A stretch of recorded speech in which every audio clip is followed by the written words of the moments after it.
જન્માષ્ટમી એ ફક્ત પૂજા અને શણગારનો દિવસ નથી, તે ભગવાનની ભક્તિ અને સેવામાં પોતાને સમર્પિત કરવાની તક છે. આ દિવસે શક્ય તેટલા સારા કાર્યો કરો, જુઠ્ઠાણા અને કપટથી દૂર રહો અને જરૂરિયાતમંદોને મદદ કરો. આ જ સાચી સેવા અને ભક્તિ છે. તો ચાલો જાણીએ કે આ દિવસે શું દાન કરવું જોઈએ. જન્માષ્ટમી એક તહેવાર જ નથી, પરંતુ ભગવાન કૃષ્ણની લીલાઓની યાદ અપાવતો એક ખાસ દિવસ છે. આ દિવસે લોકો વ્રત રાખે છે, ઝાંખીઓ સજાવે છે અને રાત્રે 12 વાગે ગોપાલનો જન્મોત્સવ મનાવે છે. માન્યતા છે કે જે ભક્તો આ દિવસે સાચા મનથી વ્રત રાખે છે અને ભગવાનને પ્રિય વસ્તુઓ દાન કરે છે, તેમના જીવનથી દુઃખ દરિદ્રતા દૂર થઈ શકે છે. આ અવસર પર દાન કરવું ખૂબ શુભ માનવામાં આવે છે. જન્માષ્ટમી પર શું શું દાન કરવું? ગરીબ કે જરૂરિયાતમંદોને અન્ન, ફળ કે મીઠાઈનું દાન કરો. આનાથી ઘરમાં સમૃદ્ધિ રહે છે અને ક્યારે અન્નની અછત રહેતી નથી.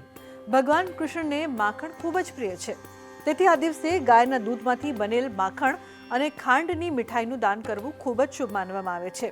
શ્રી કૃષ્ણના મુગટનું ગૌરવ મોરનું પીછું છે, તેને મંદિરમાં કે બ્રાહ્મણને દાન કરો. આનાથી નકારાત્મક ઉર્જા દૂર થાય છે. કપડાં અને ચરણ પાદુકા. બાળકોને નવા કપડાં અને ચંપલ જૂતાનું દાન કરવું એ પવિત્ર માનવામાં આવે છે.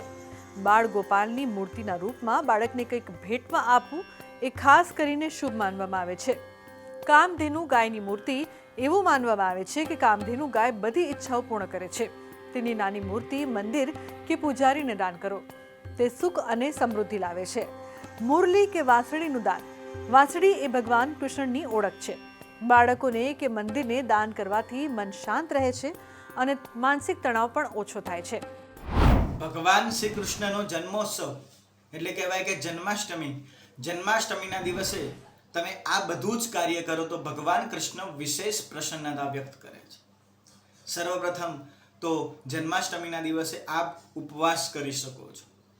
ભગવાન કૃષ્ણને પ્રિય એવું માખણ, ભગવાન કૃષ્ણને પ્રિય એવા 56 ભોગ જ્યારે મધ્યરાત્રિએ જન્મોત્સવનું ઉત્સવ મનાવીએ એના પછી અર્પણ કરી અને સર્વ ભક્તોને વેચવાથી ભગવાન કૃષ્ણ પ્રસન્ન થાય છે.